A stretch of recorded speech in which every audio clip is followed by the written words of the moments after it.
I want to talk to you about something most teams have never been offered. And once you understand it, you'll see why it changes everything about how your team performs. It's coaching your team as a system. And no, it's not team building. It's not a workshop. It's something much more powerful and much more practical.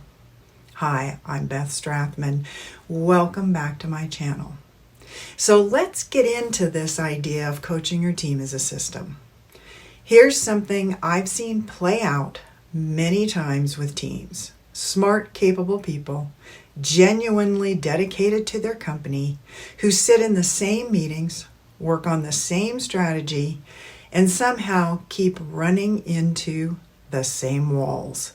Siloed departments, stakeholders who feel disconnected from the team's priorities, decisions that get made in a team meeting and somehow never quite land in their own practice or with stakeholders.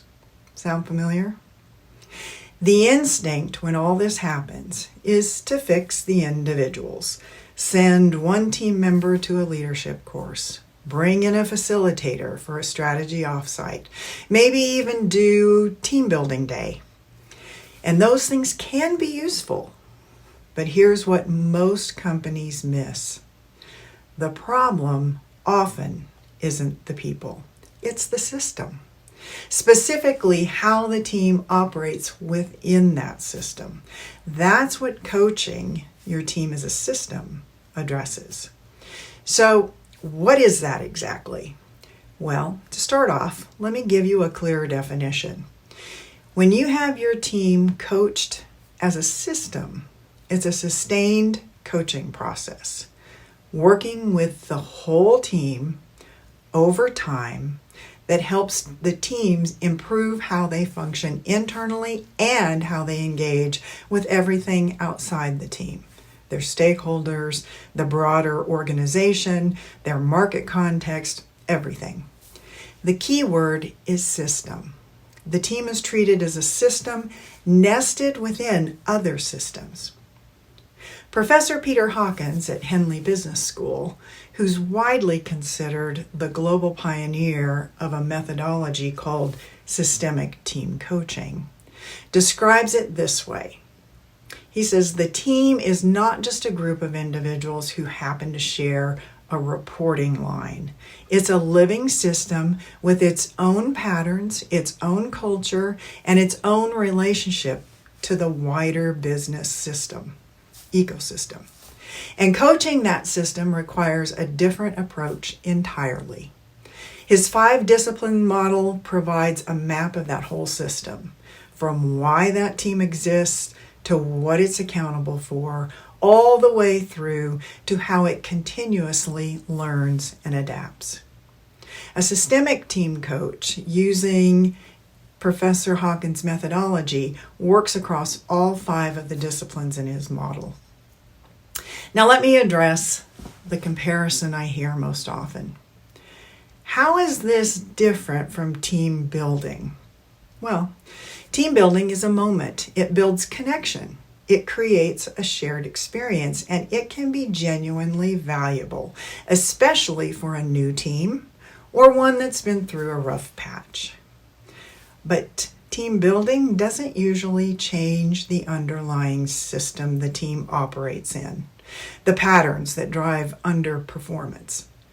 Those don't get addressed in a rope course. John Larry Joyce, founder of the Academy of Executive Coaching and a co-founder of the systemic team coaching methodology I just mentioned, puts it this way. Team building helps develop a new or transitional team.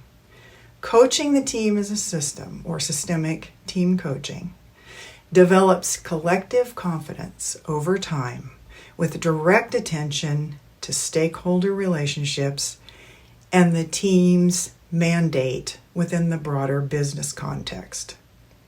That's a fundamentally different scope. Think of it this way.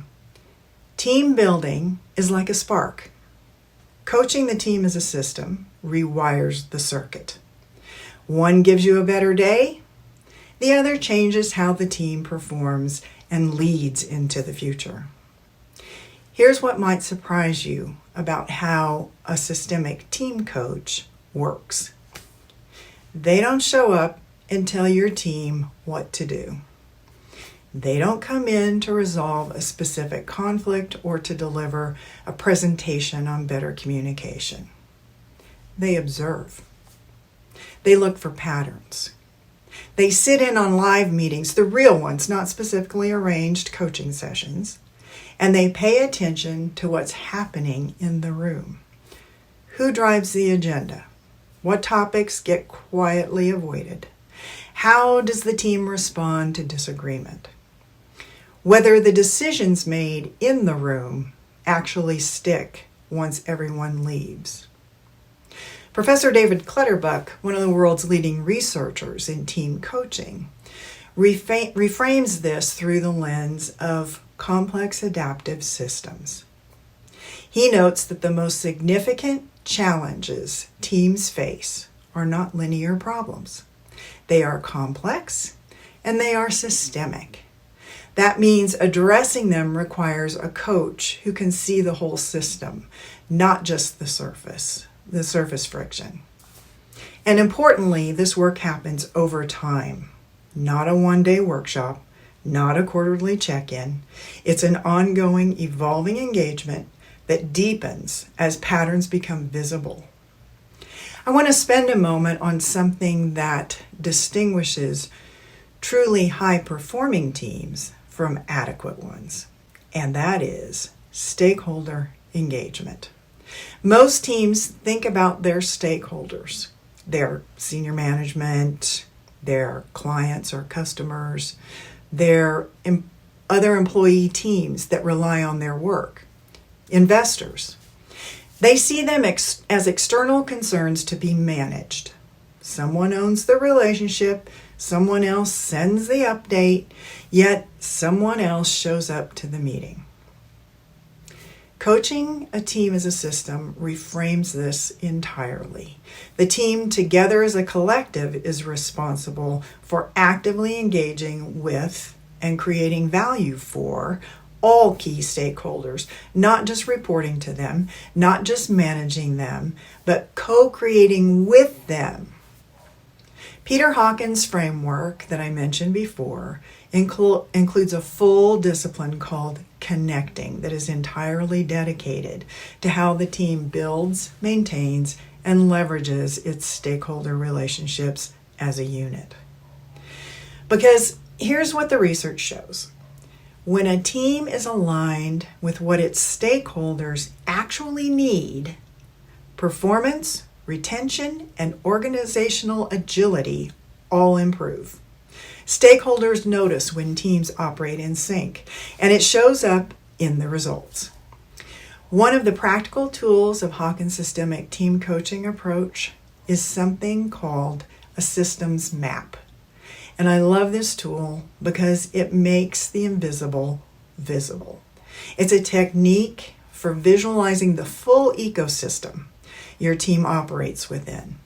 Both the task systems, meaning who does what and how decisions flow, and the relational systems, meaning who has influence over what, where the trust exists or doesn't, and where alignment is actually breaking down.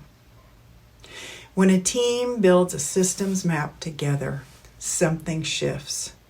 They stop assuming everyone sees the same picture. They start naming what's been in the background all along. They identify where the team has been focused inward when the real leverage points are actually outside the team. It's not a complicated process, but it requires honesty, facilitation, and a willingness to see the team as part of the system, not above it. So, does your team need coaching as a system? Here's an honest answer. Not every team does right now. But if your team is dealing with persistent misalignment, stakeholder relationships that feel transactional rather than transformational, or the sense that you keep working hard and the system keeps producing the same results, then yes, the frame needs to change.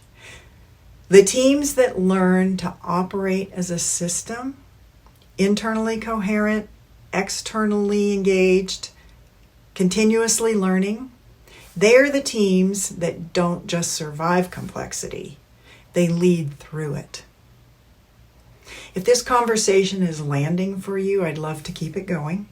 You can visit me at my website, link is in the description below, where you can learn more about my work with teams or reach out directly. There's a link in a bio for that too, so you can book a free 60-minute strategy session with me.